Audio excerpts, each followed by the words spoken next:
일본의 산업기술 정책과 에너지 전략을 담당하는 경제산업성입니다.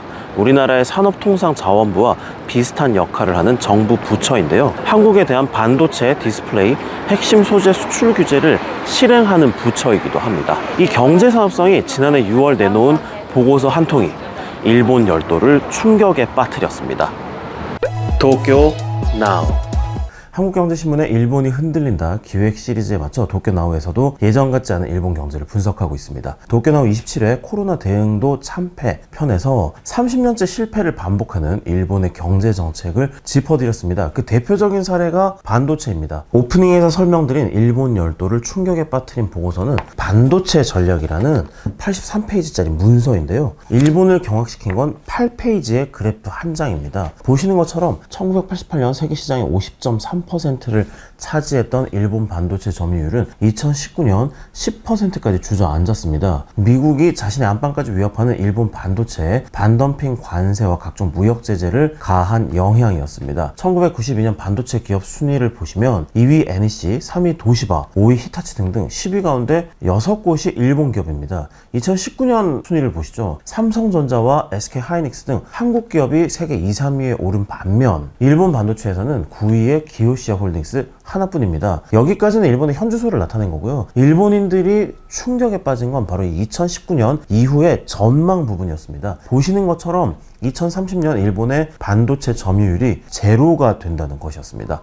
음모론 전문 사이트가 아닙니다. 일본 정부의 산업기술 정책을 담당하는 부처의 예상입니다. 전기차와 디지털화의 진전으로 반도체 수요는 급증하고 있잖아요. 반도체 품귀 현상이 2년째 계속되면서 반도체랑은 전혀 관계가 없어 보이는 자동차나 에어컨 생산에 타격을 받는 데서도 잘 알 수 있죠. 미중 무역 분쟁과 러시아의 우크라이나 침공 이후 글로벌 경제가 미국과 유럽의 서구 진영과 중국과 러시아의 패권주의 진영, 그리고 인도와 브라질의 중립 진영으로 블록화되면서 반도체는 국가 안전보장과 직결되는 전략 물자로 떠오르고 있습니다. 자동차와 전자 등 제조업이 주력 산업인 일본이 허겁지겁 반도체 확보에 나선 것도 반도체 소재와 장비를 수출하고 완제품을 수입해서 쓰는 지금까지의 글로벌화에 산업 생태계가 무너지고 있기 때문입니다. 일본 정부가 구마모토현에 TSMC의 반도체 공장을 유치하고 투자비의 절반인 4,760억엔, 약 4조 6천억 원을 지원하기로 결정한 이유입니다. 1992년 세계 10대 반도체 기업 가운데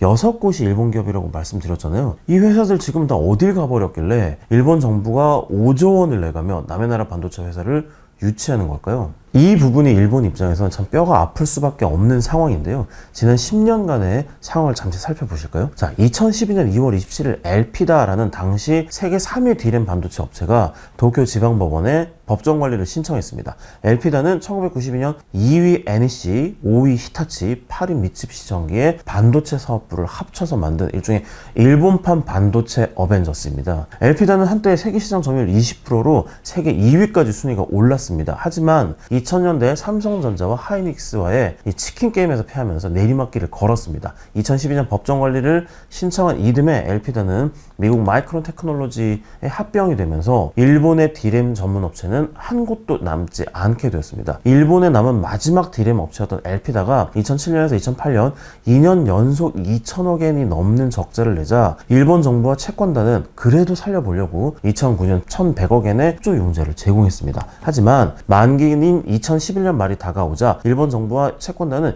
융자 연장을 거부했습니다. 채권을 회수하기로 했다는 거죠. 2011년 말 그 엘피다의 부채가 자기 자본의 1.3배인 2,900억엔까지 불어나 회생 가능성이 없다고 판단했기 때문입니다. 자, 2010년 말부터 D램 가격이 급락을 하고 엔화 가치는 급등을 하면서 엘피다는 5분기 연속 적자를 냈습니다. 게다가 치킨 게임에서 삼성전자와 SK하이닉스에 완전히 밀리는 상황이었기 때문에 공적 자금 지원을 중단한 일본 정부의 결정은 틀리지 않아 보였습니다. 밑빠진 독에 물을 계속 부을 수는 없는 거니까요. 그런데 엘피다가 법정 관리를 신청한 2012년이 어떤 해인지 아세요? 바로 스마트폰의 시대가 열린 해였습니다. 이 D램 수요가 폭발하면서 삼성전자와 하이닉스는 비약적으로 성장을 했죠. 스마트폰에 굉장히 많이 들어가니까요. 일본 정부가 1년만 더 기다려줬더라면 세계 반도체 시장의 판도가 완전히 바뀌었을 것이라고 사카모토 유키오 당시 엘피다 사장이 지금도 한탄을 하는 이유입니다. 와카바야시 히데키 도쿄 이과대 대학원 교수는 미일 무역 마찰의 기억 때문에 일본 정부의 정책 지원은 계속해서 한 박자 늦었다. 디램 제품의 동향을 충분히 파악하지 못한 탓에 금융 지원도 부실했다라고 니혼게이자이 신문과의 인터뷰를 통해서 지적을 했습니다. 자국 산업에 대한 보조금 때문에요. 1980년대 미국에서 막 일본 차를 해머로 두드려 부시고 했던 장면 혹시 기억하시나요? 그때 1980년대 미일 무역 마찰을 일으켰던 일본이 결국 보조금을 끊어서 마지막 남은 디램 업체를 고사시킨 겁니다. 10년 전 1조 원을 아끼려고 자국 반도체 회사를 죽인 일본 정부가 이제 와서 남의 나라 반도체 공장을 일본으로 제발 와주세요라면서 4조 5천억 원을 쏟아붓는 아이러니한 상황이 벌어진 겁니다. 일본 정부는 최첨단 반도체 공장을 일본에 유치했다라고 홍보를 합니다. 그런데 사실 TSMC 구마모토 공장에서는 22에서 28나노미터 반도체를 주로 생산합니다. TSMC가 미국에 건설하는 공장에서는요, 진짜 최첨단 제품인 3나노미터 반도체를 생산할 전망입니다. 니혼게이자이 신문의 스타 칼럼니스트인 나카야마 아츠씨는 20나노미터대 기술은 10년 전 기술인데다 TSMC의 제품이 일본 반도체 점유율로 계산될 것도 아니지 않느냐 라고 비판을 합니다. 일본 입장에서 더 열불 터지는 것은 엘피다의 경쟁사였던 하이닉스는 오랜 디램 치킨 게임 속에서도 한국 정부와 채권단의 지속적인 지원으로 되살아났다는 겁니다. 2004년 엘피다와 비슷한 규모였던 SK 하이닉스의 시가총액은 현재 17배 더 늘었습니다. 우리나라도 지난 5년간 밀어붙였던 탈원전 정책을 최근에 전면 수정하면서 이런저런 문제가 노출되고 있잖아요. 10년 동안 반도체 산업이 쇠퇴했던 일본도 이제 와서 다시 반도체를 부활시키려고 해봤지만 이게 만만치가 않습니다. 반도체 생태계가 망가진 탓입니다. 무엇보다도 전문 인력이 3분의 2 수준으로 줄어든 것이 심각한 과제로 꼽힙니다. 아무리 반도체 부활을 외쳐도 결국은 사람이 있어야 되는 거니까요. 총무성에 따르면 전자부품 디바이스, 전자회로 제조업, 이게 반도체 산업을 말하는 건데요. 이 제조업의 25세에서 44세 종사자 수는 2010년 38만 명에서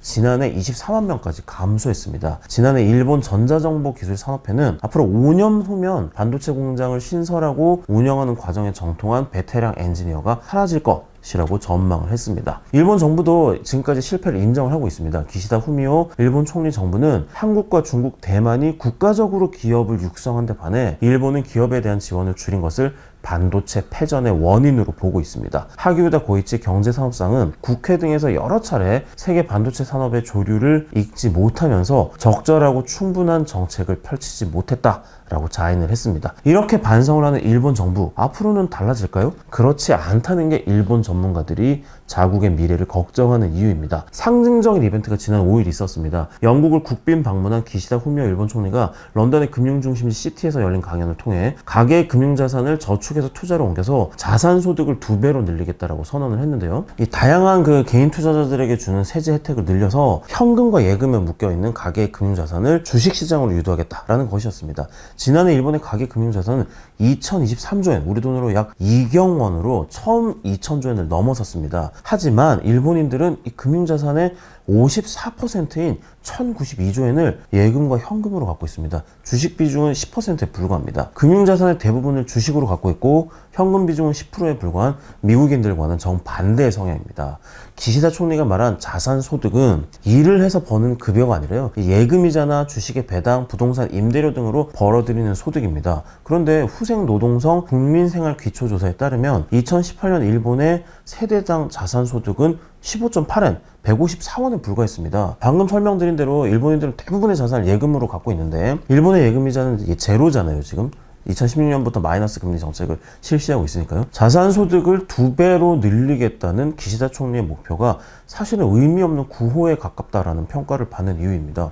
16엔을 2배로 늘려봐야 32엔이 되는 거니까요. 액수가 아니라 일본인의 투자 성향을 보다 공격적으로 바꾸겠다는 게 발언의 본질이겠지만 이마저도 막 새로운 얘기가 아니라 2003년, 지금으로부터 20여 년 전에 금융청이 저축에서 투자로를 슬로건으로 내건 이래 일본 정부가 20년째 반복하는 구호입니다. 일국의 총리가 세계 금융중심지에서 자산소득을 16엔에서 32엔으로 높이겠습니다 라고 이렇게 황당한 선언을 한 거는 원래는 2배로 늘리려던 소득이 자산소득이 아니었기 때문입니다. 기시다 총리가 작년 9월 말 자민당 총재 선거에 나설 때만 해도 공약은 자산소득이 아니라 30년째 제자리 걸음인 일본의 소득, 전체 수입을 2배로 늘리겠다는 것이었습니다. 그는 총재선거에서 레이와판 소득 2배 증가를 내세워서 승리를 하고 10월 4일 제100대 일본 총리에 취임했습니다. 레이와판이라는 단어에서 추측할 수 있듯 일본인의 소득을 2배로 늘린다는 공약의 원조는 따로 있습니다. 기시다 총리가 존경하는 정치인이자 그의 계파인 고치회 창립자 이케다 하야토 전 총리가 처음 소득 2배 증가 목표를 내세운 장본인입니다. 1960년 이케다 당시 총리는 13조 엔이었던 일본의 실질 국민 총생산을 10년 만에 26조 엔으로 2배 늘리겠다는 목표를 내걸었습니다. 근데 예상과 달리 일본인의 소득이 2배로 늘어난 데는 10년이 아니라 4년밖에 걸리지 않았습니다. 1956년에서 1973년 고도 경제 성장기 일본 경제가 연평균 9.1% 성장한 덕분이었습니다. 그런데 이케다 총리의 재임 기간과 달리 오늘날 일본은 1989년 버블 경제 붕괴 이후 30년 장기 침체에 신음하고 있잖아요. 일본의 잠재 성장률은 지금 거의 20년 가까이 0%대입니다. 1989년에서 2020년 일본의 연평균 명목 경제 성장률도 0.9%였습니다. 지난 30년간의 경제 성장률이 이어진다고 가정할 때 2020년 말 539조 엔이었던 일본의 GDP가 2배로 늘어나려면 77년이 걸린다고 합니다. 집권 여당인 자민당 내에서도 비현실적인 목표라는 비관론이 우세했던 이유입니다. 그래서 이제 기시다 총리는 취임 직후인 10월 말 치러진 국회 중의원 총선 유세 기간에는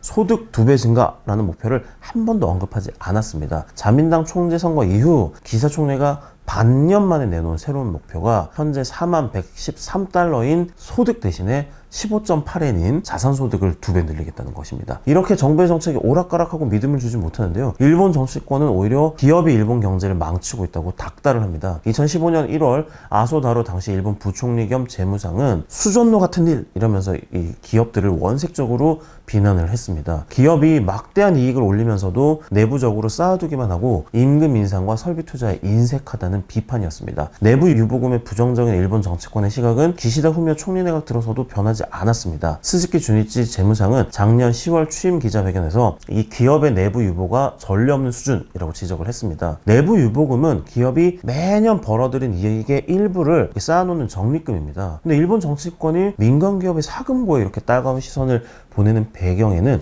괘씸함이 자리 잡고 있다는 분석입니다. 일본 정부는 아베노믹스를 통해서 지난 10여 년간 의도적으로 엔화 가치를 떨어뜨리고 법인세를 낮춰줬습니다. 기업의 이익이 늘면 자연스럽게 임금 인상과 소비 진작으로 이어질 것이라는 기대였습니다. 하지만 기업은 고용과 임금을 늘리는 대신에 내부 유보금만 1.6배 늘렸습니다. 2020년 일본 기업의 내부 유보금은 484조엔 약 4,666조 원으로 9년 연속 사상 최대치를 기록했습니다. 정치권이 돈을 벌게 해줬더니 자기 주머니만 채운다 라고 비난을 하는 이유입니다. 그런데 일본 기업이 수전노라는 비난을 감수하면서까지 유보금을 늘리는 데는 이유가 있겠죠. 바로 만에 하나의 상황에 대비해야 한다 라는 인식이 워낙 뿌리 깊기 때문입니다. 거품 경제 붕괴 이후에 30년 장기 침체에서 겨우겨우 살아남은 일본 기업은요, 그 이후에도 2008년 글로벌 금융위기, 2011년 동일본 대지진, 2019년 코로나19를 차례로 겪었습니다. 미중 패권 경쟁, 러시아의 우크라이나 침공으로 경영 환경이 한치 앞을 내다보기 힘들어진 상황에서 이 포스트 코로나에 대비한 사업 전환도 서둘러야 합니다. 불확실한 미래에 대비하려면 자금을 최대한 확보해둘 수밖에 없다는 게 기업의 입장입니다.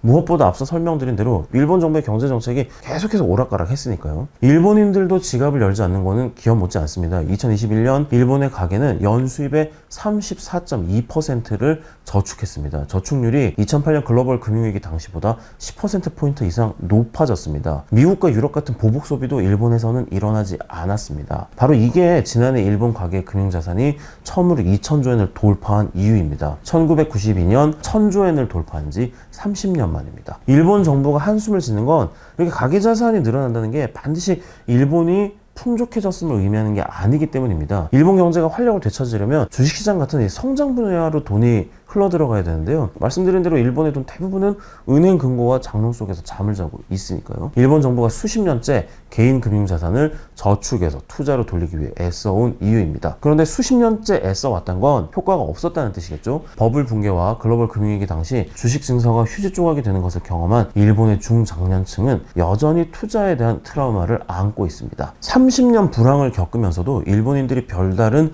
불만을 표출하지 않은 건 현역 시절 풍족하게 살지는 하지는 못하지만 그래도 연금만으로 노후 생활이 가능한 나라니까 라고 이렇게 철석같이 믿었기 때문입니다. 일본 정부가 실제로 그렇게 약속을 했고요. 그런데 2019년 6월 일본 금융청이 65세 이상 부부의 노후 자금이 최대 2천만 엔가량 부족할 것 이라는 내용의 보고서를 발표하면서 이 같은 믿음도 산산조각이 났습니다. 미래는 불안한데 임금은 여러 차례 설명드린 대로 30년째 제자리고요. 여러분이 기업의 경영인이시라면 일본 정부의 말을 믿고 직원들의 월급을 올리고 설비 투자를 팍팍 늘리시겠습니까? 여러분이 아주 보통의 일본인이시라면 예금 통장을 깨서 일본 기업의 주식을 사시겠습니까?